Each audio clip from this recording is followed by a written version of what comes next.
What's up? We're back, baby. Welcome back to Late Night Green, interview edition. And tonight, we're not exactly live. And you know why we're not live, because YouTube is fucked up and it's having a problem. So we were getting ready to go live and we couldn't go live. It kept rejecting our signal. And then we decided we were going to tape the show, which we're doing right now. And then we found out right before we started that it wasn't our fault. Wow. So what's up, Todd? Nothing much, man. Everything is good. Everything's good? Very excited today. Very excited. Yeah, today's interesting, right? Yes. Because we're switching gears and we're doing something different. Yes. So, but so what did you think? You got some good feedback from our last interview with Gab? Yes, we did. Yes, we did. Got a lot of feedback. That was a great show. Everyone seemed to like her. Yes. You know, a little Republican cannabis action. Yeah, she has a lot of good things to say and a good platform. Yeah, she does, and she was fun to work with. So, let's get to tonight. Tonight's kind of interesting because, you know, one of the things that we always talk about and everyone talks about in our space is that cannabis is medicine, right? Yes. We believe that. Everyone I know believes that. It's well-being. But cannabis isn't the only medicine. Food's a medicine as well.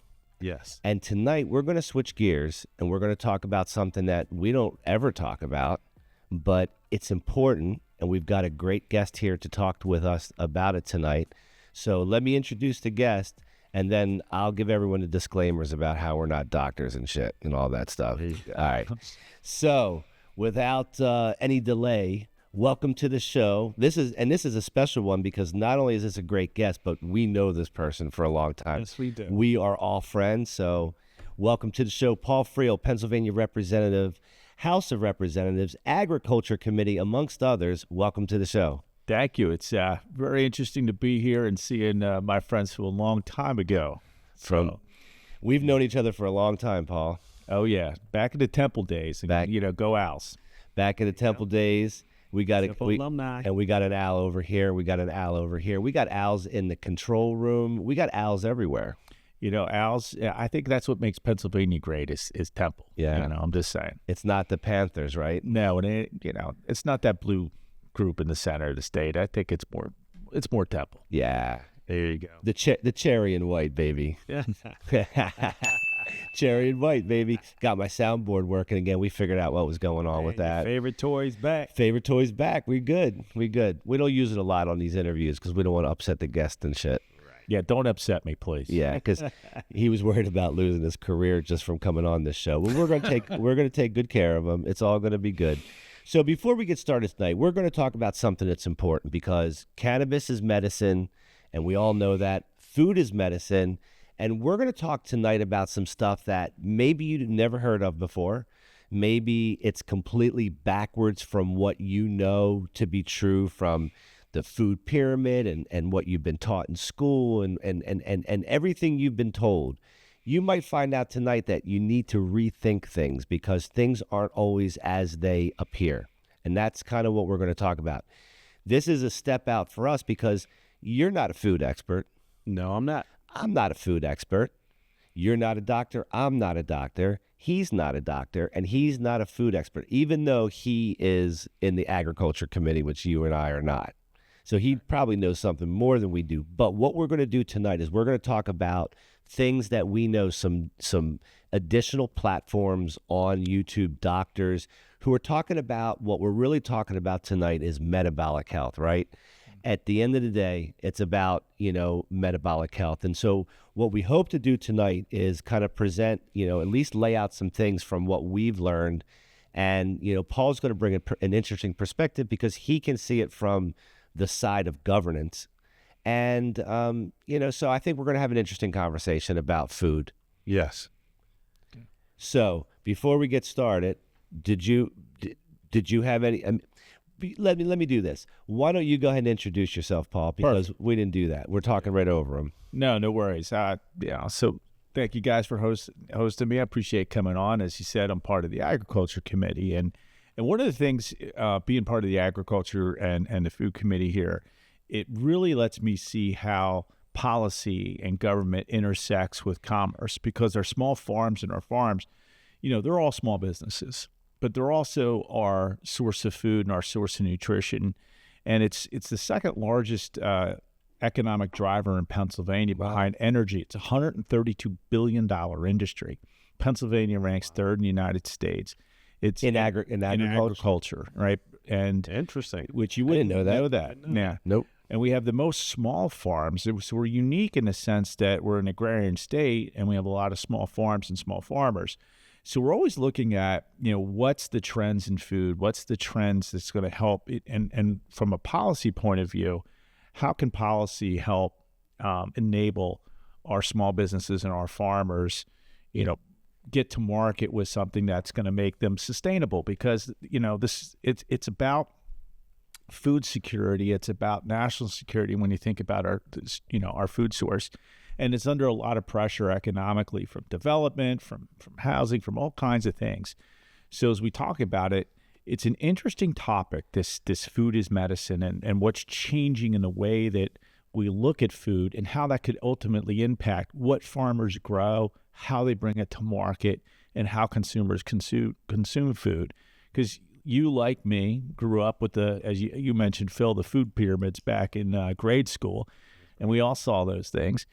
And, that kind of grew out of that Great Depression area where we had, we wanted cheap calories when we were back in the 30s and the 40s, in the Depression era. The Crisco era, I call it. Yeah. Yeah. And so it hasn't, and we just took it without question, right? But science has evolved. Our understanding of what it does to our bodies has evolved. And how I got interested, and you and I started talking about this, was our own personal health journey. Yeah, because we both recently changed our diets. Yeah. And it turns out that without any coordination between Paul and I, we did something quite similar. Which is scary to me and shocking, but, that's just how that worked. Health is better. I've made the turn myself, too. So, introducing more fruits and vegetables. So I'm trying to load up on those, the simple things that the doctors tell you. Exercise and fruits and vegetables. Right. And I think tonight we're going to find out that, fruits and vegetables, fall into a couple categories, which is carbs and sugar. And we're going to find out tonight that carbs and sugar play quite a role in your own metabolic health. But before we get there, so from the agriculture committee, like what are you hearing from farmers? Because farmers they've been handed a pretty raw deal over the years. They've had their crops modified and genetically modified, and they almost had their hands forced because, wheat used to grow this high, and now wheat grows twice as high, and it never grew that way before. So along with that comes things that maybe we didn't plan for. So is this something that they want to do, don't want to do? Like they were forced to do it clearly to create the competitive yields. Yeah, and that's you brought up yield, right? And industrialized farming, where where you think about where we were, where we had family farms, and that was the norm, and that's not necessarily the norm in the United States. Even though Pennsylvania has a lot more of the, we have fifth, sixth, seventh generation farmers here in Pennsylvania, and that's a common thing. And as the push for yield and the push for cheaper crop and ingredients that go into food, it pushes a certain amount of pressure on farms and farmers to do that. Plus, you have the Farm Bill. You have two, Farm Bill and the U.S. Farm Bill, and how some of the crops are subsidized in order to keep it going, right? And there's a good economic reason we do that, but it does also have the unintended consequences of, okay, what do we do with these like high fructose corn syrup and soybeans and seed oils, things, the soybeans. These are crops that we want, to sustain our agriculture economy nationally, but it also puts pressure on local farmers. What are we growing? If you look at, interesting in Pennsylvania, there's something called the Rodale Institute. You may have heard of that. That's in Pennsylvania. It's the leading research on organic food in the world, and it's housed right here in Pennsylvania by Emmaus. And they do more research on nutrient density, organic practices, and what's doing. And organic, we're third in the country in organic, and some crops were number one in the country, Pennsylvania, for this stuff. That's pretty interesting. So, I never would have thought Never the thought in a million years that we rank that high within the country. be a bunch of West Coast states, right, because California kind of leads. So, Oregon, so what is Pennsylvania made up mainly of dairy farms, or is it what's the breakdown of what our farming system looks like here in PA? So it used to be very dairy heavy, but dairy has been being reduced in recent years. If you look at some of our milk, for instance, how dairy works is it's a commodity. It's traded on the market and it goes into butterfat, right? And that sets the pricing for dairy. But there's been a decline in liquid milk consumption in the United States. Part of that's, milk got a little bit of a bad rap. Oh, it's high fat. And it goes right to what we're talking about today, where the messaging was, oh, that high fat milk, that's bad for you. But recent science is saying, wait, let's hold on a minute. That actually might not be the case. Yeah. That is as bad for you, and it's more the sugar, right, and more some of the other stuff where, fat we thought did cholesterol. Right. We thought that and we're going to talk a lot about that tonight. That like when we talk about heart disease, for example, heart disease has always been everyone's saying, and doctors still today say that it's caused from animal proteins and cholesterols that come from animal proteins and fats. Right. So your question, though, was what's happening. So we've had a decline in the dairies, right? So dairy's coming down and other things. And some of that's being replaced with beef because beef is an easier product. There's a higher demand on protein with beef. So you see some of our dairy farms are switching to beef production because I can just graze them. It's less labor intensive. Mm-hmm. And the market for beef, is very steady and growing. And then you see chicken and pork has been growing. And right now, chicken, that poultry exceeds the dairy industry or the dairy market in Pennsylvania. And that's probably, I think that's our highest animal crop right now is that. And then we do. It's also the shortest cycle animal crop as well. Yeah. And so that's a big piece of ag and then traditional ag growing crops. But the other largest segment where we are the world's leading exporter is hardwoods. So Pennsylvania Penn Woods is what Pennsylvania stands for.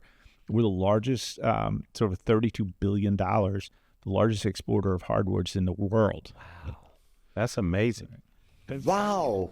Yeah, What's going on? I thought it'd be Maine or something where lumber is like one of their key, It's the type of lumber, though. It's the hardwoods. That's really do it. And Pennsylvania is one of the most unique states in the nation. It's one of the richest farming soils, and we have 40 inches a year of natural rainfall. So in terms of production, we're a great agrarian. We're perfect. And that's why Pennsylvania is such an important resource for farming compared to like in the West Coast or industrialized farms where they have to, they're fighting over water rights. Mm-hmm. And as climate changes, it's putting a lot of pressure on certain parts of the country where Pennsylvania, luckily, we still, we yield a lot more naturally without having to put the extra stuff in there. Now we still, with crops, with climate change, you see folks changing what crops grow where, what crops they use because of the heat, the extended summers or growing seasons, some of the winters, some of the lack of change in rainfall. So there's definitely some change in that, but our farmers need to adjust to that. But the economic drivers are really, that's interesting as we can connect our farms more directly to our consumers. I think that's something that I'm interested in. And how can we as policymakers enable that to help our farmers connect? And it's actually a healthier way to do it too. Yeah. So how do you see that trend going? Because, a lot of people are trying to be healthier. And my idea is people are talking about buying local. Mm-hmm. So to have healthier ingredients and supporting the local community. So do you see a trend going that way? Yeah, it's definitely trending this way. There's something called PA Preferred now. It's something we've just passed. If you go to your local supermarket and you see that, it's locally grown produce and locally grown markets. You see a lot of folks trying to get to the farmers market. And the thing that does, if we can get farmers more directly connected to restaurants of the consumers, that margin, that's there for the farmer versus the middleman. If it just gets picked up as a commodity, goes into a big production company, that's the lowest margin possible for the farmers.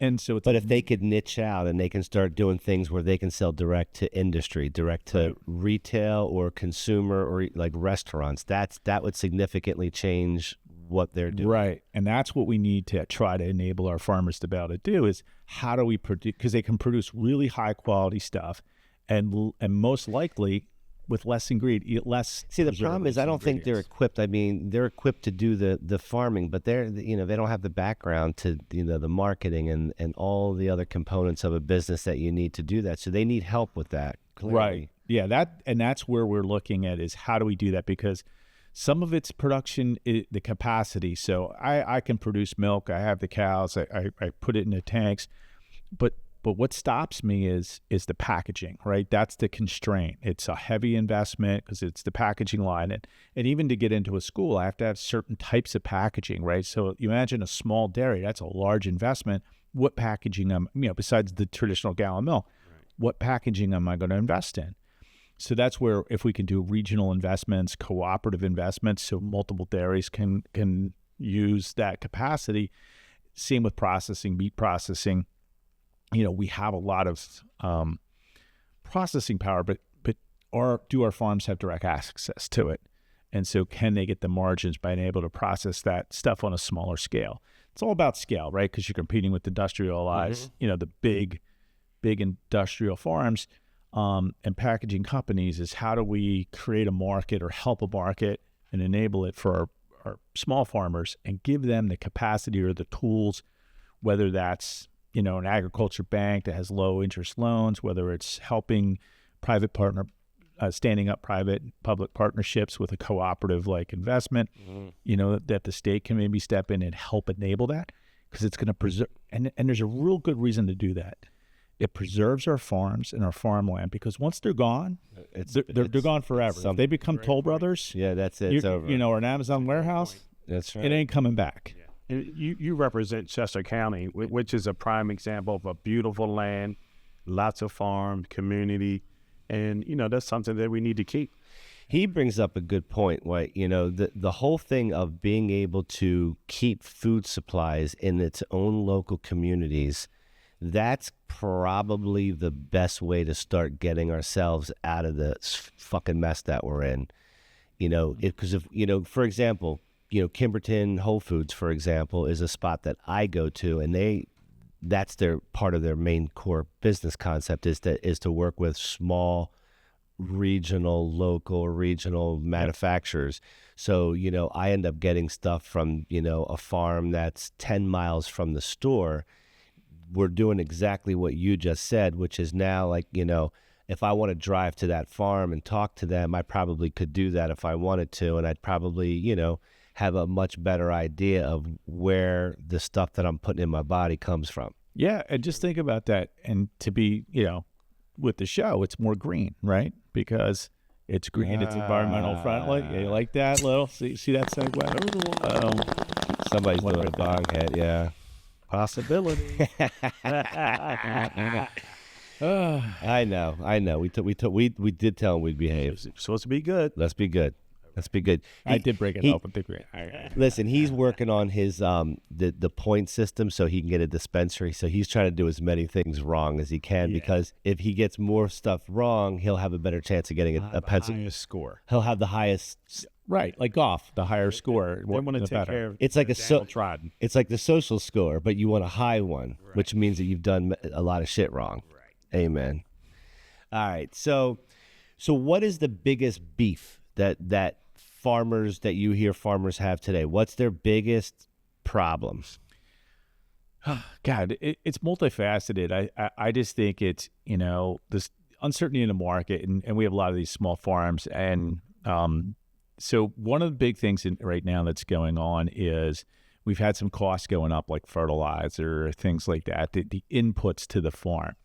And then regulatory stuff around, you see like stormwater management and things that are really the laws and the regs that are designed for, let's say, residential, and they go by like your square footage, all right? And then they take the square footage of your roof and your barn.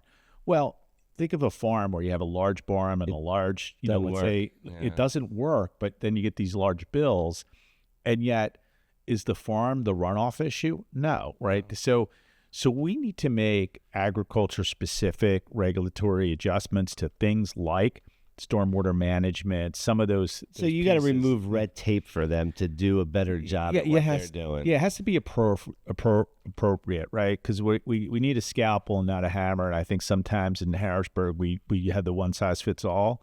And then places like our farms are challenged to do that. So I think that's one of the challenges that they have that we can, as lawmakers, do something about. And then honestly, like socially, I think we can connect schools, and we can open up maybe some of our schools to buying local produce, locally sourced stuff, and have that bias towards Pennsylvania farms and farmers. Mm-hmm. And I think there's a really good reason economically to do that. And also it's fresher. It's closer to, your food source, where it came from and what's in it, which, as we had talked before the show, just our own personal health journey of what we're trying to change our diets to, and food is medicine, and it starts at an early age, right? Yep. Well, I'm glad you brought up school. I'm going to ask the control room if you can take a look at that B-roll list and go to the last item on that list. Go to the last item if you could. We'll come back to this one. Go to the last item and then pull that one up if you could. And what I'm going to show you guys is a school menu on what a school menu looks like. And this was put up by one of the doctors that we'll look at tonight. If you can put that up, is that possible, guys? Double click on that. Go to the last one on that list. My name is Ford Brewer. I'm a preventive medicine. Just bring it back to me. We'll get to that in a minute. But what I wanted to show you guys is I wanted to show you, just do a reset on that if you could. What I wanted to show you is what a school menu for a month looks like, and it's the breakfast menu for a school, because this was a two meal type of program, and it's mind boggling because here it is. Put that up, please.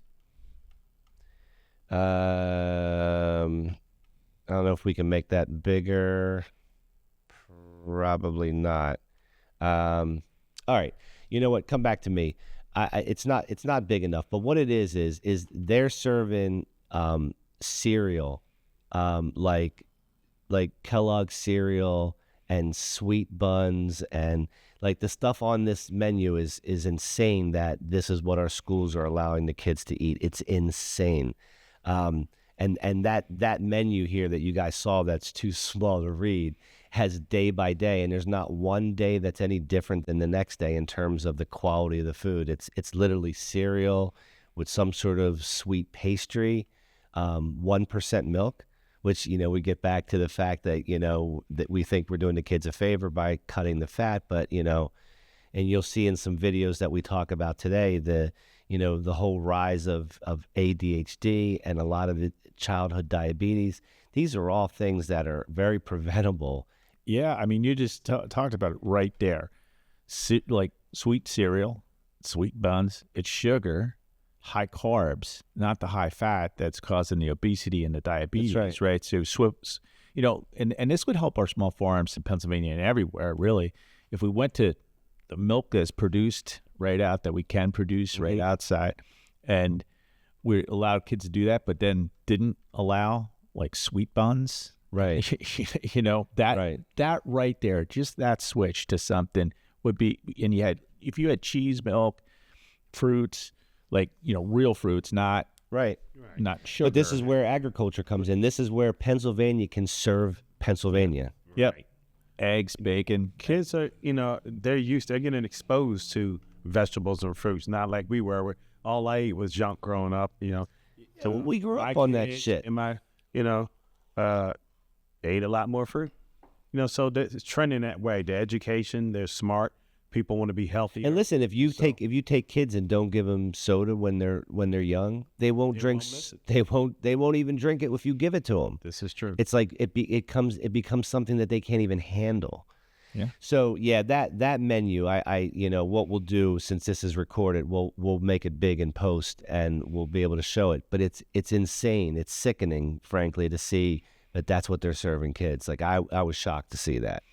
And I think there's a trend to start to change that. You see some pressure, some definitely some legislation, some pressure to try to make healthier things and more local things more available. Mm-hmm. And I think it's where the science and the health of us, our kids, intersects with the commerce of farms and farming, and where there can be a real synergy here. This is not a new topic about the health of kids' foods. No. School. What's the holdup? Is it just easier? A lot more. Is it cheaper to have the processed foods going through? Well, it's easy. It's easier. It's in some cases it's cheaper than whole foods or basically real foods.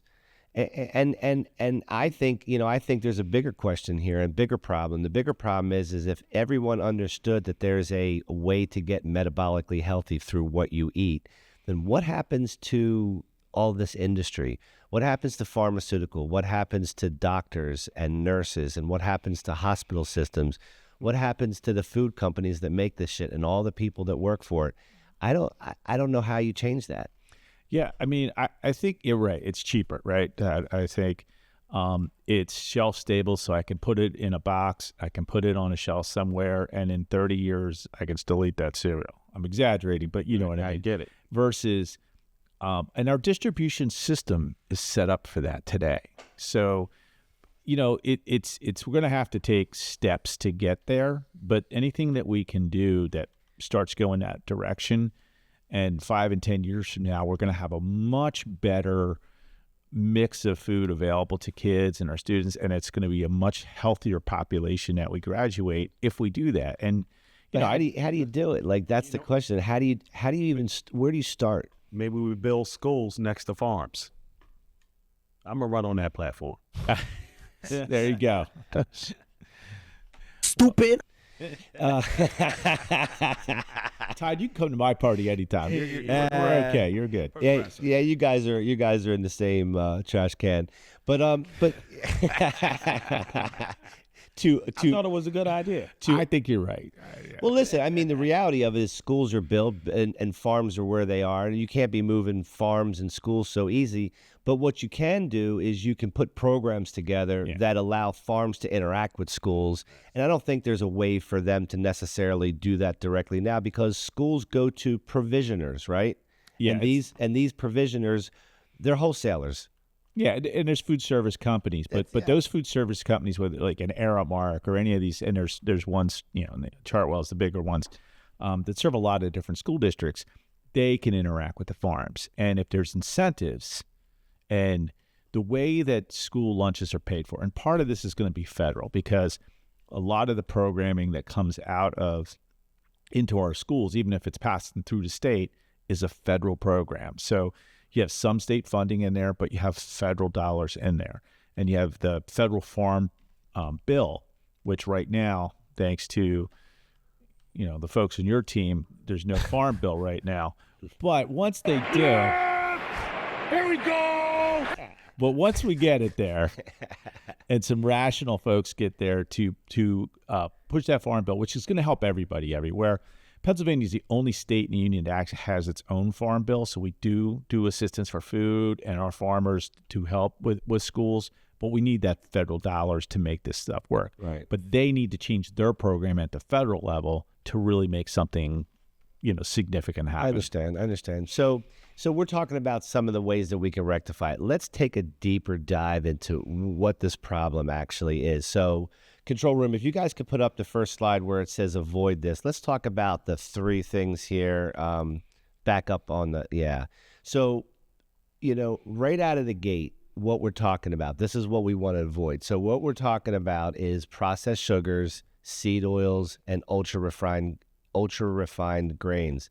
So let's start off with, I think seed oils, I'm just going to pick what I think is probably the worst of maybe all of these.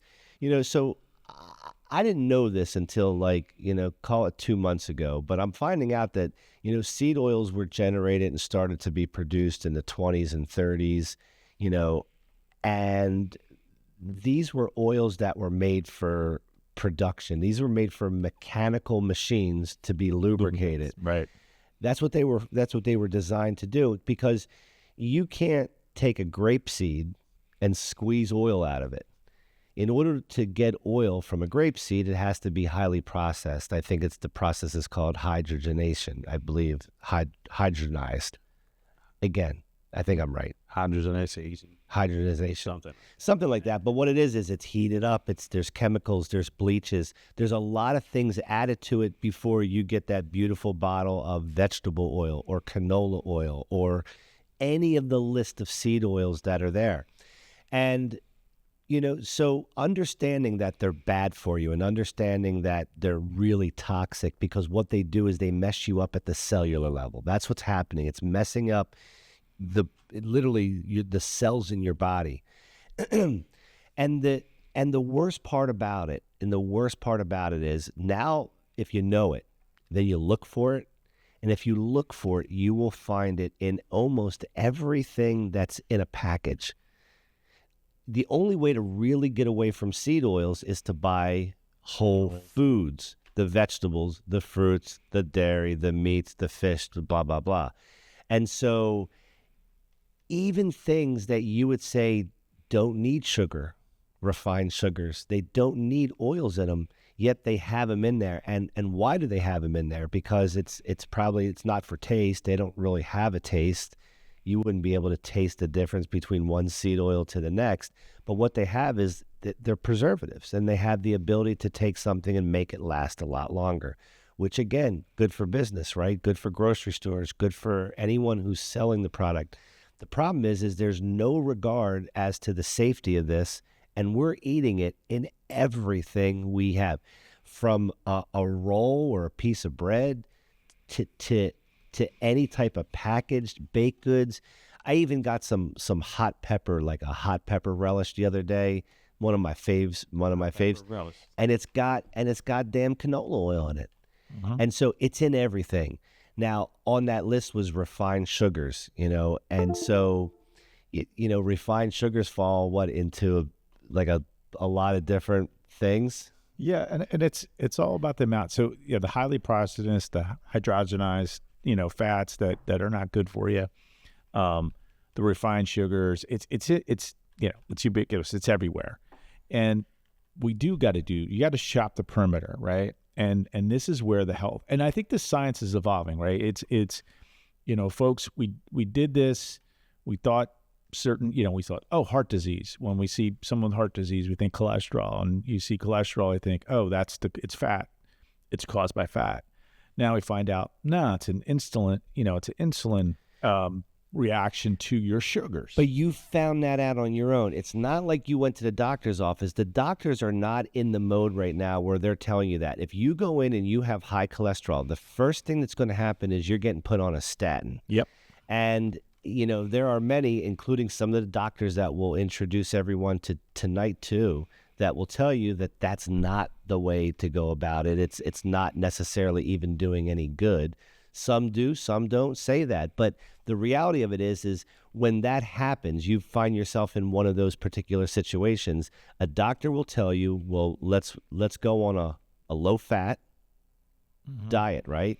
Heart healthy, low-fat diet. Well, heart healthy, low-fat diets don't take out a lot of the elements like the carbs, like the sugars, like the seed oils, which are really the cause and the root cause of it. From what I've learned, and over the last 60 days, that what you have to look at is your metabolic health. How metabolically healthy. It's not how you feel. It's based up on a lot of different markers, and it's based on inflammation. Basically, when insulin resistance, like Paul said, is the number one cause. We're going to show you guys tonight like 4 or 5 doctors that will all agree and tell you that the reason that we have obesity and the reason that we have disease, and it's not just heart disease, it's cancer, it's Alzheimer's and different types of dementias. These are all things that, no, they didn't just start happening.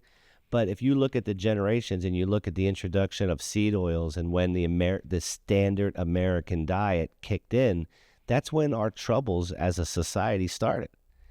And the bitch of it is that doctors are still not with the program. They go to med school, they get taught a certain way, and I don't think they have time to change. I don't think they have the latitude to do the research and to actually start making these type of adjustments. I think some do. I think most don't. You know, some countries are ahead of us, you know, so it's all about, there's a lot of countries that promote living well, eating well, right? Preventing yourself from getting sick.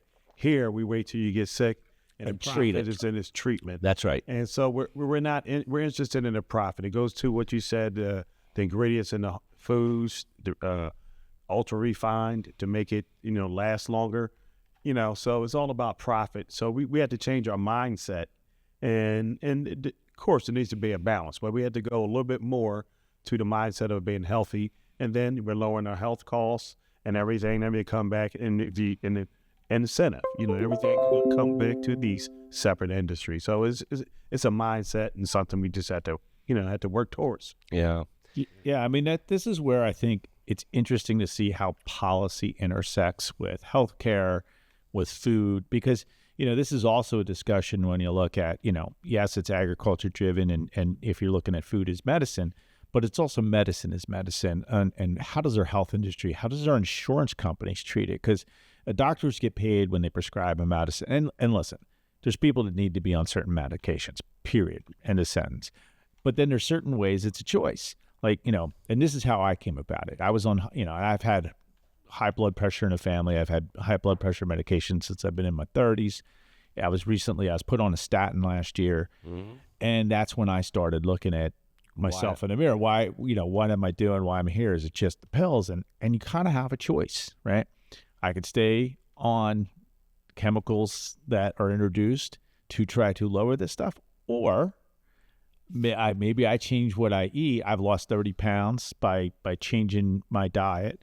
My blood pressure is lower. I probably have genetic, you know, I'm probably always going to be on some form of control, but I'll probably be on less, and I'll probably get with one. Well, and then cholesterol wise, you know, there's conflicting science now. So we gotta see where we're at. I'm 60 days into my journey, and I lasted 10 days in the beginning of my journey on my blood pressure meds. It took me 10 days before the medicine was literally knocking me on my ass with low blood pressure, with the inability to even like function. So, you know, here we are 10 days after a dietary change where, animal protein and animal fats were increased, carbohydrates and sugars and seed oils were either driven down to either a very low number or just eliminated completely. And in 10 days, I no longer need that medication. Now, I'm not saying that's everybody, but what happens if 80% of the people respond the way I do? Now, and people go ahead and do this. We've just eliminated the need for a lot of people to take a whole lot of medicine. Just like that easy. Through diet. I lost weight. I didn't try to lose weight. I wasn't trying to lose weight. I lost 15 pounds on this journey. I actually lost 20, and I made a couple changes because I didn't want to lose any more weight, and I got myself back up to 5 for a net loss of 15. But the bigger changes were coming from the fact that there's medicines I don't need to take anymore. Yeah, I think that's huge, and I think that's something we need to be looking at, and to the extent that we're advertising to people that this food's good for you, or this is heart healthy, like Cheerios is heart healthy, but it's got sweetener on it. Or like oatmeal, right on the damn thing is like recommended by cardiologists, and there's still cardiologists that are saying that, but the fact is that's a processed grain. Right. Oatmeal is processed grain. Maybe if you go steel cut or something like that, but most people they're doing the quick oats and the shit like that, and that's a processed grain. And what that does is, for the person who has insulin resistance, it spikes their insulin, and then it stays high for a longer period of time than it should be high for. That creates inflammation. that's where your damage starts to occur, and that's where disease starts to happen. From what I understand, there's a significant majority of cancers out there that need sugar to thrive on. Now, some can adapt to fat and burn on fat, so it's not 100% like that. But it's interesting enough to know that there's a significant portion out there of these cancers that can't even live if you don't eat certain things. That's crazy. Well, the U.S. life expectancy is, not where it should be for being an advanced country. No. So all the examples out there, we just some of these doctors we'll talk to. One of these doctors, his name is Philip Ovieda, and Dr. Ovidia or Vidia, however you pronounce his name, he's a cardiac surgeon, and he's got young people coming in for procedures that he would have never ever seen before, because young people's bodies are being taxed in a way that's far beyond the age that they have been on this planet. Yeah, I mean, the fact that the three of us, and I know our history in Temple and college here, are still here, and we got young people that are in trouble, that's saying something. Yeah, it is. So what I want to do is I want to introduce to the audience some doctors, and control room, if you can put up my screen, if you don't mind. But what I want to do is I want to introduce everyone to some doctors that I think, if you want to get information about this and you want to know more about it, it's, I don't know what number it is, but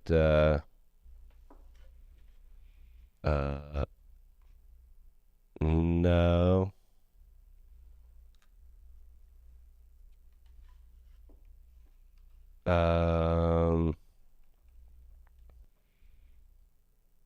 This is the really engaging part of the show. Yeah. Come back to me. So, sometimes shit doesn't work. You know that? so. So then you really have interested in visiting some of these local farms. Bring it up. You should. Now, this is and that's something people should do, because I didn't know anything about this, like not in the degree I do now, until I was out touring some of the farms and some of our farms. One of the there's Pocono Organics is one of the first places I visited, which was really, and they work really in collaboratively with the Rodale Institute. And they have researchers there on site at this farm, and it's really experimental farm. And they're looking at things like nutrient density. So, if you take a product, and you talked about genetically modified. Well, one of the reasons, even if it's not, a health issue, what it is I'm modifying this so it can travel and be shipped across the country in a box. And it's, more stable. Maybe tastes not as great, but it also doesn't have the nutrient density that some of the other varieties have. So or varieties from yesteryear. Yeah. So they're, because they're looking for a certain thing that has to do with distribution, not with health, not with taste, right? So, when you look at some of these organic practices, some of these other varieties from historically that have been there that we've eliminated, there's some really good, healthier, in the sense of high nutrient density, based on the type of farming practices and the type of products that are available. I think that's a really interesting thing that we should be spending more time and energy researching. And then the Rodale Institute, when I went there, I was amazed. It's the oldest, longest sustained research on. They have organic farm fields that are 40 years in, every year crop that they're managing. And what they do is traditional farming and next to organics, and they're looking at the difference in yields, the difference in nutrient density, the difference in the crops using traditional methods, commercial methods that we've used on any farm, and organic farming practices. And it's been that experiment's been going straight forward for 40 years nonstop. Wow. So, a lot of data there. So bigger is not necessarily better in all cases. No. That's a win for me. Yeah. I'll take it. Hey, Ryan, you have my screen now? Yeah, go ahead and pop it up. I want to introduce everyone. These are All right, you know what? I guess it's not working. All right, so Definitely not a doctor. well, I'll tell you what I'll do is I'm definitely not a doctor. Um, I'm clearly not a scientist either. But what I'll do here is, as I guess we'll put this in post, but there's some doctors that you guys should take a look at. So number one, Dr. Eric Westman. He's a guy who he's kind of been at this low carb keto game for a while, but he's the kind of doctor that does clinical research. He participates in studies. He was also, back in the day, he was kind of like a guy who knew the Atkins guy, and he kind of was a disciple off of that program. I think he's associated with Duke University or a major system. So he's somebody that you guys can take a look at. There's a guy called Dr. Robert Sues, or CWES. It's called the Carb Addiction Doctor. This guy's background, from what I understand, he's done a lot of things for overweight people, those type of surgeries, and so his whole thing is, and a lot of commonality between all of this is that these folks are surgeons or they're doctors who decided that maybe going down the prevention route might be a better way to serve their clients than to just take money to work on them once they're sick. So this is somebody that you guys might want to take a look at. Another guy is Dr. Ford Brewer. He's a doctor, years of preventative medicine, Johns Hopkins University. He found himself, this guy was like a marathon runner, athlete, and he found out that, he had heart disease. And so he went on a journey to find out how to reverse that. And now he's sharing that with people. Again, he preaches and talks about a low carb, low sugar, diet. Another name is, we've talked about before, Dr. Philip Ovadia. Dr. Ovadia he's a clinical board practicing surgeon. He does bypasses and stents and things that are related to the heart. And he is someone that is on the keto lifestyle, carnivore lifestyle, cutting out carbs, cutting out sugar, cutting out seed oils. And these doctors have all developed telemedicine practices so they can now offer their services above and beyond and outside a local area. A couple more names. This is a PhD student, Oxford student, that studies metabolism. I thought this one was really interesting because this guy, along with someone else, has identified what they call lean mass hyperresponders. And what a lean mass or a hyperresponder are certain people that they're lean, so they have a lean mass, they're not overweight. But when they go on a low-carb diet, they find that their cholesterol levels go crazy, like through the roof. And in traditional medicine, that's a red flag. That's a big red flag in traditional medicine, and it often will find yourself on the way to, potentially the cath lab or some additional testing. So so they've been able to identify this type of person who responds in this way. This guy made a video where he did his blood work. Okay, he considers himself, I believe, a lean mass hyperresponder. He did a video where I guess he did his blood work, and then he ate a whole package of Oreo cookies and then did his blood work right after it, and his LDL cholesterol significantly dropped. So it's a hyper exaggerated example of how carbs, when they're removed and added back in, can play a significant role with your liver and how it produces cholesterol. Right. And no one would think that eating a whole pack of Oreos is something that's healthy to do, or that's going to benefit your blood work numbers in any way. But it did, and it does. Cured heart disease, but you got diabetes instead. So you got to watch your trade. And he did it as an example to show. Another person you guys could take a look at is Dr. Boz. Dr. Boz is Annette Bosworth. She is a practicing physician who kind of went through, I guess, her own experience with her mom going with diabetes and going through some health problems. And she decided to go down a different road. And now her practice is geared towards a low carb, intermittent fasting, no sugar, and so forth. And then the last one I'll bring up is Ken Berry, MD, Dr. Berry. He seems to be the one that's most on the carnivore side. And, if you listen to this Dr. Berry, he'll tell you that, you have no functional need for fruits and you have no functional need for vegetables. You can get everything you need from fiber to micronutrients through meat. And he speaks super highly of red meat in particular.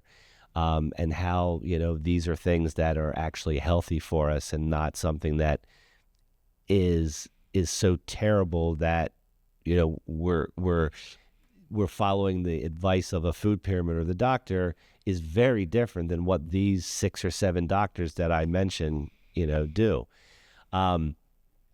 We have some video, and if you could, Rye, put up that first video that I have on that list, and we're going to play it. There's a couple of clips that we took from some more mainstream people that are starting to talk about it, whether you agree with these individuals or not. Why don't you go ahead and put that up real quick? Pharmaceutical complex benefit from ill health. You will have the perpetuation of ill health. If they require you to eat food that's bad for you and take medicine that's bad for you, then you find that you have a kind of conveyor belt where we're sort of turned into larvae with parasitic tubes attached to us, one end being pumped full of sugar and seed oil, the other end being pumped full of needless pharmaceuticals. Does big food have a big secret, and how does it affect you? So, what do you think about that one? That's a loaded question. Here's what I think. Big food does have big secrets. I think they're well aware of the fact that they're producing food that's not good for you. Well, I think. Yeah, I can't speak to that. What I can speak to is we definitely need more research on what is healthy diet and what are the types of, because as you mentioned, not all things fit all people. So depending on your body type, your metabolistic type, you probably have a different tolerance, different type of diet requirement or what you can or can't do. And we just don't have enough science behind this. And the other thing is where I think there's a perverse incentive is we get paid and our insurance companies work and our pharmaceutical companies work by putting in chemicals after the fact, right? There's not research and there's not a way to get paid to not get sick, right? And, I can't go to Blue Cross Blue Shield as a doctor and say, hey, I have these 3 patients that are not sick. I would like to get more paid because I helped them be not sick. And I say that in exaggeration, but it's true, right? It's 100% true. And they're incentivized not to go down the other direction. They're really incentivized to stay on course, to stay on the course that they're on. These 5 doctors, or 6 or 7 or whatever, they've said, listen, we've got to open our practices up, and clearly we can't operate within the traditional insurance marketplace because it won't work.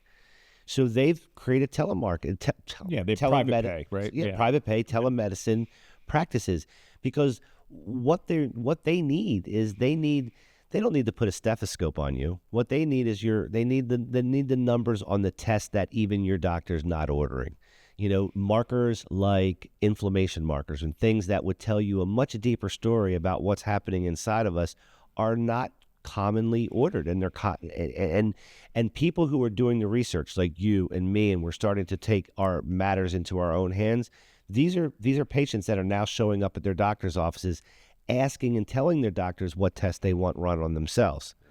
And often they have to explain to the doctor why they're even bringing that up.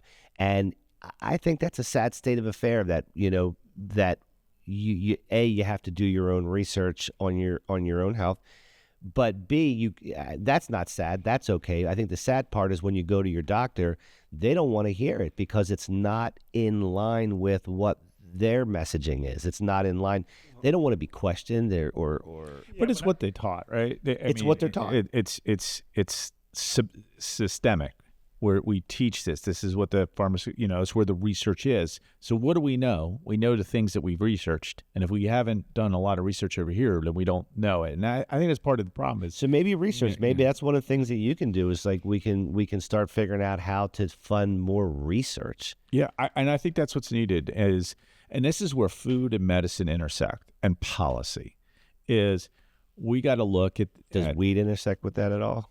Probably. I mean, weed's a huge agriculture potential, and it's going to run through the health department. We'll bring that up at the end. We'll bring it up at the end because that's interesting about how the agriculture department, PA, is actually taking this on. All right. Well, let's play. We got a video from JFK Jr. Whether you agree with him or not, he's got some interesting points. Go ahead and play that video if you could, please. Processed sugar and ultra-processed grains and seed oils. When my uncle was president, I was a boy. Juvenile diabetes was effectively non-existent. Today, 1 out of every 3 kids is diabetic or pre-diabetic. In the year 2000, the autism rate was 1 in 1,500. Now, autism rates in kids are 1 in 36. Nobody's talking about this. There's nobody else in the world that is experiencing this. This is only happening in America. And why isn't this in the headlines every single day? Why are we allowing this to happen to our children? These are the most precious assets that we have in this country. How can we let this happen to them? Well, I agree. I agree with that. Like, how is it that this is okay? Like, it's not okay. We're one of the sickest nations in the world. It's all about profit. I mean, sadly said. There are manufacturers in this country that produce product for our country, but they also make product for overseas, and yet the product they make for us is different in not a good way than it is like if they were to sell the product in Europe or something like that. Probably because the way that countries ran. See, because those countries care. That's right. We don't. So it's a long time, the same old thing, big industry, big profit, and it's killing us. So you got to get back to the Whole Foods, to the local farms. And I pay for it. And I think we get back to local source farming. Your food's where where it came from. I think that's a huge step in the right direction. And I think America was in a different place, and we just didn't evolve, and we've industrialized it probably and overcorrected, right? And we have the science that's telling us that maybe it's time that we really look hard at this. But there are forces, and this is where, this is politics. It's not a politics show, but it's money. But it's money, right? But it's money, and we have money in politics. We have too much money in politics. We should take it out, right? And until we have campaign finance reform, and we have the influence of this, and you had Citizens United that said corporations are people, right? Which I think was a horrible decision. Yet, what it says is, Kellogg's is a person as far as the political establishment in the United States is there. And it's not, I'm not picking on Kellogg's. I mean, they're a fine company. I'm just saying it's a, before, Tony Tiger attacks me here, it's just that we have outsized influence in the political process versus just citizens going in there and representing their communities, because we can be elected that way, and it's very difficult. I'm lucky. I'm on the bottom of the ticket this year. So, but even there, it's like it exists, and we need to take that out in order to address this kind of stuff. That's a part of the problem. But policy intersecting with health, intersecting with food, that's a huge thing. I think we just got to spend more time on it, and I think people are starting. It's definitely starting to come up. I'm hearing food is medicine a lot more from everyday people. It's being talked about a lot more in Harrisburg. You're hearing those terms being discussed from politicians or from well, advocacy groups, people coming in, and politicians like myself. Look at me. My own health journey was, listen, I'm on a blood pressure and a statin, and I want to get off it, right? And as quickly as possible. And diet, I immediately saw in a couple months, and I have genetically, I'm prone to have high blood pressure, and I'm down a lot, significantly. Probably can't get off the medicine yet, but, I'm hoping to get less medicine and live longer, whether I need to stay on it or not. And, this cholesterol question is really interesting because, for certain, people, I talk to a doctor, if you had a heart attack or had something, statin's you need it. You got to take it, right? Sure. Don't be silly. But the way they're giving but if it is given out just because your cholesterol is at 210, right, there might be some evidence that says that's not the suspect part, because the first thing, and that's why I brought up the whole Oreo thing. I brought the Oreo thing up because here's a person, like, if they actually went down the road of becoming more metabolically healthy, and then they go into the doctor and the cholesterol goes up because they're a lean mass hyperresponder, and now they throw them on a statin, that's completely unproductive, excuse me. Maybe. I mean, for 3 non-doctors, yeah. And I guess the question is, I want to know. But this is where you can apply common sense to things. Right. What's the science telling us? Where should we be doing? What should the recommendations look like? And how do we engage the insurance, the mechanism, the business of it, right? Because right now healthcare is a business. And I don't agree with the way it's run, and it's getting bigger and bigger and bigger. And so what does a business do? It looks for how does it get paid, right? So if you have these large hospital chains, these large insurance claims, these large managed pharmaceutical, companies, how do they get reimbursed? That drives a lot of the decision. Until we have that health equation in there, it's hard to interrupt that cycle. Right? So is there anything that's legislatively able to do to, like, force doctors to somehow be up to date with what's going on? And it's not the doctors. It's I tell you, who is it? They're pushing. They're getting pushed by it's. Yeah, I think the doctors. I'll speak for my doctors. Great, always speaking about health and eating right. Always pointing in the right direction for best health. And actually, she stresses that.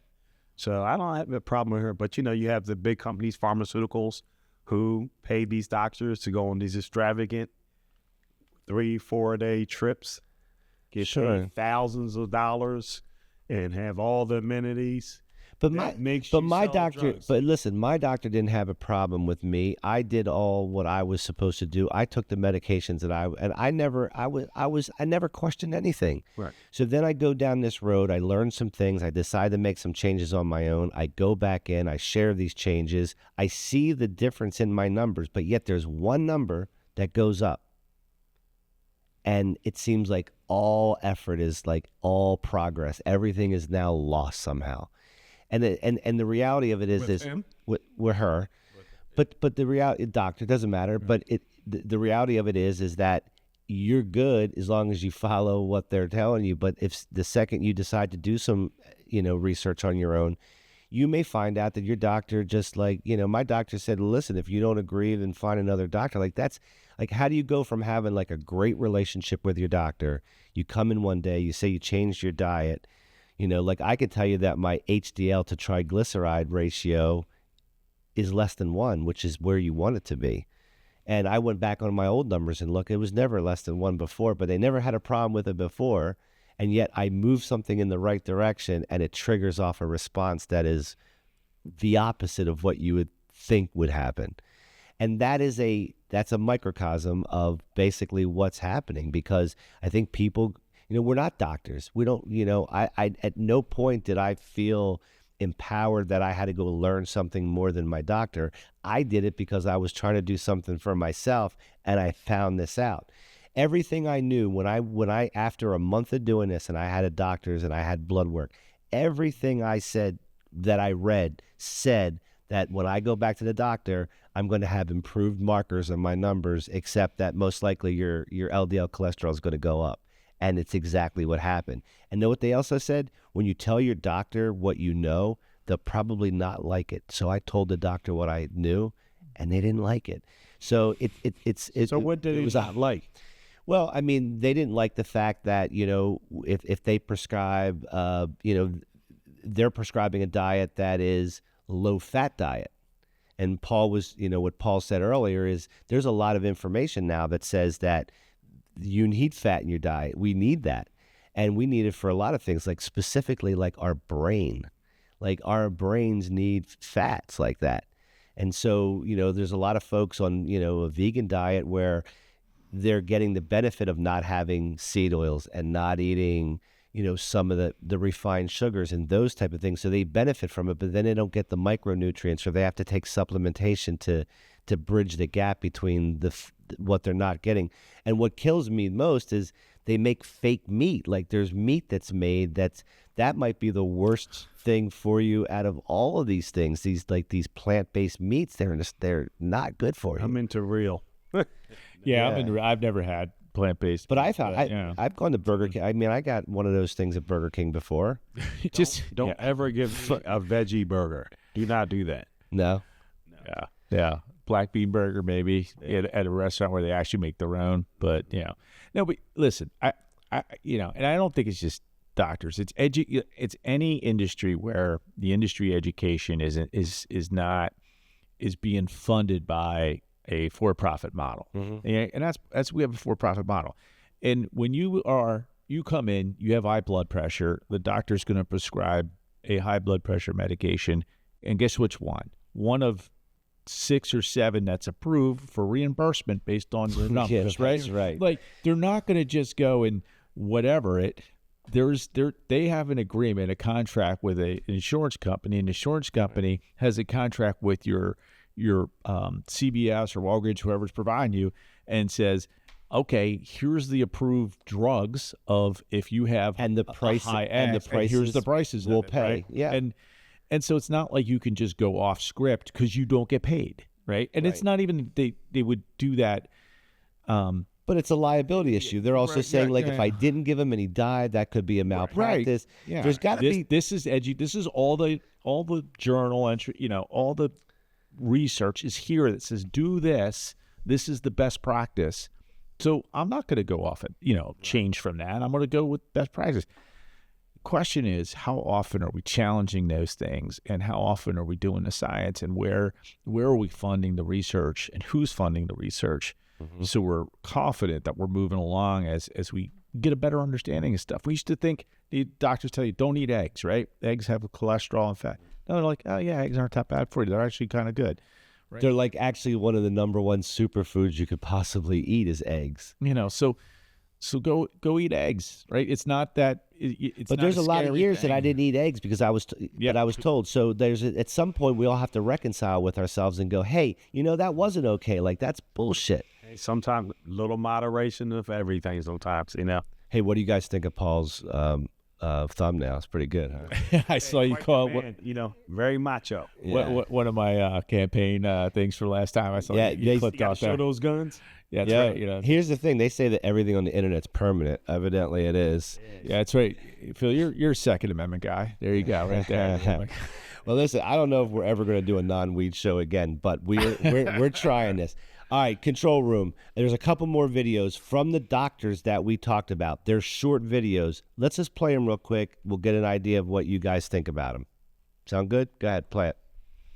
Difference between animal-based proteins and plant-based protein? It's a great question. Now, there are a lot of people out there who believe in a plant-based diet who will tell you that what I'm about to say is not true. It is absolutely, provably true that animal protein, egg protein, seafood protein is more digestible, is more bioavailable, and more bioabsorbable. This is inarguable when you talk to the actual experts in protein digestion.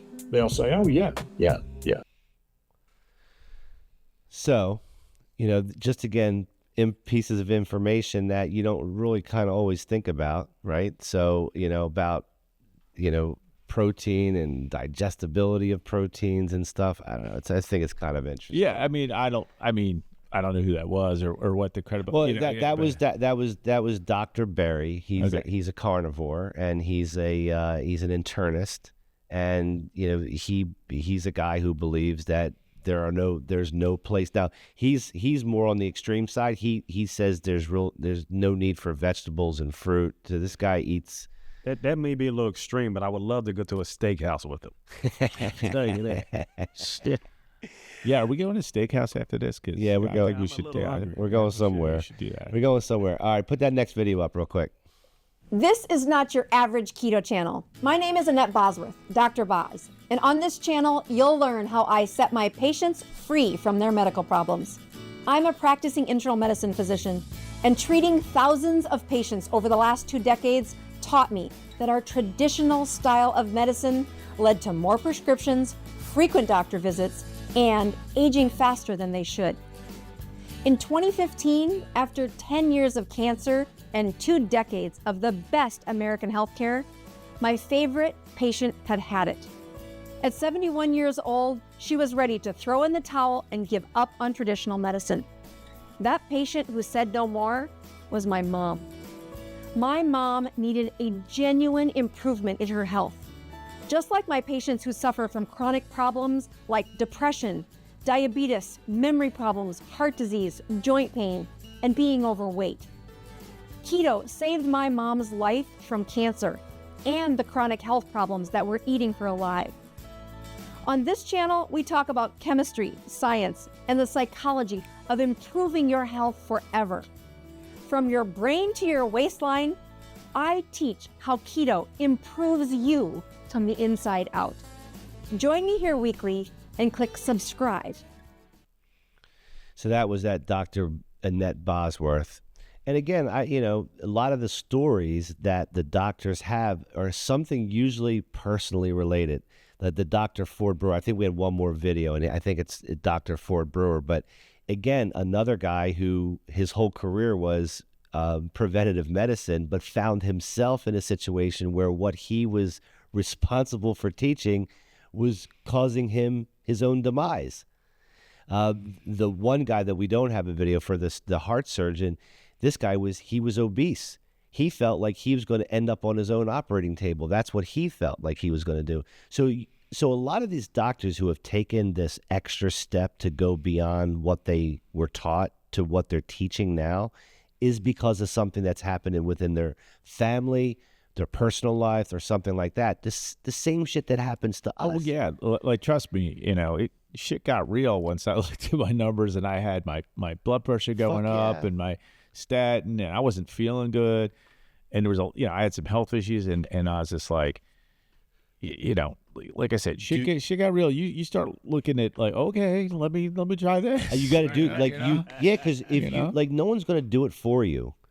Yeah. And listen, everybody's worried about losing weight. I will tell you this, and if someone's out there listening, to me, if you can control what goes in your mouth in terms of the healthy foods and versus the ultra processed and refined foods, you will be able to easily find yourself at your ideal weight. Matter of fact, your body will just go to what your weight is supposed to be at, and then it just stops. You do get to a point where that's your optimal weight, and that's where you settle in at. It's very interesting to find that the root cause of a lot of these things, like arthritis and skin conditions and these autoimmune it's disorders, all the inflammation stuff that's caused. It all goes. It's all the same thing. It's from sugars and processed foods that inflame the inside of our bodies. That's what happens. Play that last video, and then we'll wrap the show up. My name is Ford Brewer. I'm a preventive medicine physician. My mission is to help as many people as possible avoid heart attacks and strokes to live longer, healthier lives. In this channel, you'll find a different perspective regarding cardiovascular prevention, from calcium scorer and stents to what to eat and what to do to reverse arterial plaque and again, live longer, healthier lives. Insulin resistance is the #1 neglected cause of heart attacks and strokes. It causes inflammation and cardiovascular inflammation, which also causes dementia, leaky gut, overall metabolic disease and aging, kidney disease, blindness, and erectile dysfunction. You can't fix all these things with medications. You need lifestyle change. That's a good one. Yeah, that hits home. That hits home, right? Because these are all the major things that impact. From a health perspective, this is what's impacting our country. And yet these doctors come from different places, but yet they all reside in this, they all fall in the same bucket, which is, this is, Some say carnivore, some say keto, some say ketovore.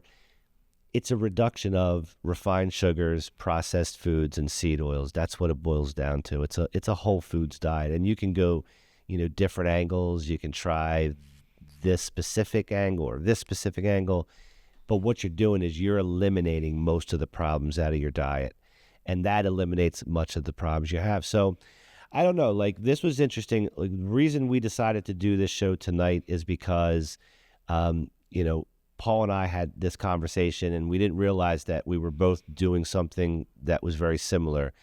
And we wanted to talk about it because we think that other people would benefit from hearing this, and they may benefit from it. We believe cannabis is medicine, and that's why we're here. That's what we talk about. But I don't think you can take cannabis as medicine without adding in the same sentence that food is medicine. It might be more so medicine than anything, because what we eat is who we are. It's who we are. So yeah, it's in unison. Jinx, you guys That TU, baby. You guys are right. Go to the house. Yep. So, well, you know what? I'll do something special in here. I'm going to make a proclamation. Oh, How you like that? I like it. So the proclamation that I'm going to make tonight is that I don't know if we're ever going to do a show that's not cannabis related again, but I'm hoping that this show was useful for somebody. If one person in this show says, you know what, we watched this and we don't have to have this disease, or we don't have to take this medicine, or we could just look at this differently, then I'm cool with it. And we don't have to ever go here again. But I thought it was interesting, and it's something that we were passionate about. And listen, before we leave, we need to ask Paul about what's going on with the cannabis and the agriculture department. Why did PA choose to include agriculture? And I agree with it. I think, from the reason that we spoke to Emily about, I think it's a worthy reason. But from your perspective, you're on the committee. How do you see it?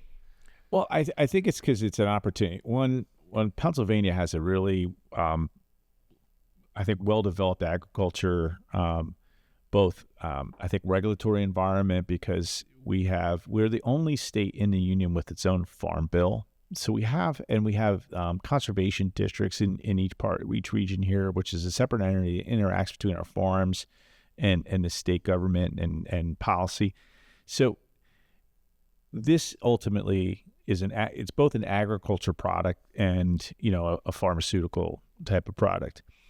And so the economic engine that this could be is real, right? There's a lot of money on the table in terms of, small farms and farmers and production of, the cannabis, and how is that going to be managed, and how are we going to grow it and handle it? And that's clearly agriculture, right? 100%. And then how are we going to distribute it? Like, how are we going to sell this product, right? Pennsylvania has its own state stores. It has, it could go out through different retailers. We could have their own unique stores like we do in other states. And there was all these questions like how do we do this, right? And competing interests for this. And then there's the tax and the money. And then there's the social justice and social equity concerns, right? Which is both the decriminalization of marijuana, and you say, well, we have this whole history where we have folks with low-level drugs that just stay with them forever. Yep. Prevent them from getting good jobs and certain things like that. And if we're going to legalize this, how do we correct for that? And this is an opportunity for folks who are passionate about that side. This is wrong. Is okay. You want to legalize cannabis, great, but you're going to do this at the same time, and we're going to take care of that criminality point of view. And then also on the social justice and equity is who's going to ultimately benefit? How do we sort of democratize this business so it's not bought up by large venture capital only, right? There's going to be some private equity, there's going to be some venture money in it, but how do we also allow and make sure that Pennsylvanians and more importantly, Pennsylvanians from all walks of life have an opportunity in this business as it comes up, so in our neighborhoods, in our urban areas, how do we ensure that who's selling cannabis and who has the business opportunity is reflective of our community as a whole. And that's really part of, that's why it's a complex issue, and it's not a piece of paper you just say, hey, just make it legal, right? No, there's a lot of different aspects to it. Very good, Insight. points. Yeah. That's why, later tonight, I think I might run a stop sign, make sure no one gets hurt. I'm trying to work on my score. You're in trouble, man. You're in trouble, bro. So the agriculture department, it's one of the few states that has or pending legislation for a program across the country where the agriculture department was actually involved in the cannabis thing. So if this is for the purpose of creating opportunity for the farmers, I'm all for that. Now, we all know that growing crops like food crops are quite different than how the technical grows of a cannabis plant are. 100%. So there's the skill level and crossover, and there's a lot of things that are. Yeah, there's a lot of training involved, a lot of tech. But look at Penn State University. I was just there today for an agriculture meeting. It's one of the world's leading agriculture universities. It does the most research in agriculture. For instance, and just give you a side note example. If you go to any PGA golf course in the United States, and you look at who's keeping the grounds and who's doing that, or any NFL field, it's most likely a Penn State graduate because they have a program that's doing that. So, and that Penn State extension works like integrated really heavily with a Pennsylvania Department of Agriculture, the Conservation District, not only just Penn State graduate, but we work in conjunction, and Penn State teaches some of that stuff. And all our management practices and stuff. So the way sort of Pennsylvania is designed to help agriculture and that business is really integrated with science and our colleges, universities. And definitely it's a different sort of production type of mechanism here.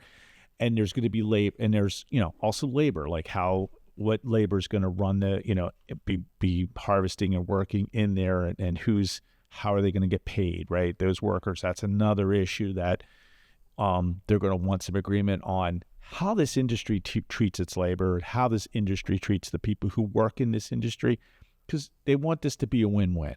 That is the goal here. Well, listen, this is an industry that's fortunate enough to actually generate and have enough revenue to treat their employees properly, whereas there's a lot of companies and industries that they may want to and just don't have the full resources to do what they want. So the opportunity from a financial perspective should be there. Yeah. But this whole idea of the possibility of it, being distributed through state stores, I think is fucking stupid. I don't think that's happening. I'm saying that these were all the competing interests of it. No, and it came up. Be going backwards. It came up. Yeah. I mean, listen. Poison and medicine in the same store make no sense. And listen, and the state shouldn't be fucking selling any products. They have no business. Store model with alcohol that's dated. Yeah, and that's what you see, like even like the ready to drink stuff. That's just challenge, and all that. You see us taking that slow walk to be more. Well, that's a big step. That particular step is a big step. And I'm familiar with that with my other business, and so like that's a progressive type of right. It's progressive. You should remember that from your Democratic governor who helps make that happen, along with your Democratic House representatives. That'll be my only political advocate. Nope. There you go. But seriously, that's really about how do we work together, and honestly, this doesn't get done unless it's bipartisan. So just that was and all joking aside. We need to be working together to get things like this is big, and we all need to work together to get this done. It's the only way something like this does get done if it's bipartisan. I like how the projection was for PA for $420 million a year in annualized revenue. Did they really do that? That's kind of good. I mean, $420 million. Come on, it's gonna be more than that probably. It probably will be. Well, I have one last question, and then you can hit Paul up with whatever you want to finish up with. But I guess my last question is understanding from the last two guests that we had in, this bill has to get done this year under this House of Representatives, or it has to start again. Yeah. So the way it works is, so Emily's bill that Kincaid introduced was introduced this session, right? Mm-hmm. So it needed to go through committee and a vote, and there's the vote goes first the House because it's a House bill, Right. and then it goes over to Senate, has to go to Senate, and then the governor, and we're running out of days, right? So I have a bill that's running this week coming up. It's going to pass the House, and then got to go over to Senate, and may or may not get done. So if it doesn't, it means I have to reintroduce the bill From scratch. Yeah, so you have to start over. But you start over. It got to go back to committee, got to pass out of the committee, then it gets voted on the House floor. Now, the benefit is once something's gone through committee and gone through and been passed already, it's an easier path to get it to where it's at now, right? So likely this bill, and I think the health chairman Dan Frankel, who's out of Pittsburgh, he's working on a bill, and I know he's talking to the stakeholders and stuff similar to me. So it might have a slightly different bent to it. So is that that's for the next session? So the next session, So that could be a bill. Emily could reintroduce her bill. They could combine it with what he's working on to have like a combined bill. But we're starting over, and then it goes to the Senate. And the Senate also, I know Senator Street had a bill, and there's some other senators that had a bill. The Senate could produce their own bill, and then we could have, they both pass. Likely what would happen is they'd both pass, and then they get together and say, okay, which one's the governor going to sign, or what's going to be negotiated between the two bills. Well, and this doesn't happen without all the parties sitting around. Something like this. This is a large, big piece of legislation. This is not just going to happen without the governor weighing in on it, the departments weighing in on it. So this is really, there's no expectation that it's getting done this session, and really this is the groundwork to actually potentially make it happen. It's groundwork. It's not happening this session. It's going to be. Well, I'm kind of, in a way, I'm glad because, this gives us a chance to be influential in making sure that home grow is a part of Pennsylvania's bill. Very important. So you and I have a task now because, and then the other thing is we would like whoever's writing this bill to do it on our show. Yeah, that would be. You want them to write it like Thomas Jefferson and yes. like old script? Correct. You think that's possible? Oh, totally. Yeah, absolutely. See, yeah. Paul's he's making shit happen for the people. I don't know. I had a really good, this was a good conversation, and this is one that if you're not having a conversation about food as medicine, I think you need to think about it. There's some 5 or 6 doctors that we introduce you that are on YouTube that you guys can go ahead and take a look at. That it's worth your time and seeing if any changes that you can make would make a difference for you. And I think you'd find out that with a little bit of research, we all can make some changes and we all can make a difference for ourselves. And I think that creates an overall difference in society, productivity, and it goes on and on from there. So I want to thank Paul for being here this evening. As always, you're a good friend, man. I appreciate it. Well, I appreciate the invitation. It was good to catch up. It's good to see you. I've seen him more. You haven't seen him in a while. Yeah. I will say this, it's great having you. You represent the agriculture industry well. And I want to tell everyone, support the agriculture industry. That's right. Your local farmers is more important than you think. That's right. And Paul's up for re-election in a couple of weeks. So tell everybody where you're at and what district. So I'm the 26th district, which is northern Chester County. So Phoenixville, out through Elverson, so that all north. So get out. A little bit of Montgomery too, right? Used to be not. They got rid of that? They got rid of that. So it's just Chester County. But, and I'll just say this. Everybody likes to bitch and moan about whatever. The most powerful form of protest you have is your vote. That's right. So you should use it. And not only that, but a lot of people bitch about how the primary system works and how Pennsylvania has absolutely really no say in it. Well, guess what, folks? You got a say on this cycle because Pennsylvania may decide which way this election goes. That's right. Yeah. Right? So what you don't get in one, you might get in another. And I support the open primary bill. I'm actually a co-sponsor of it, so I hope we can change our primaries too. But let's do that because I don't think it's the way it should be. I don't think everyone gets a fair say in who makes it. No, I think that's true. Yeah. Yeah, I do too.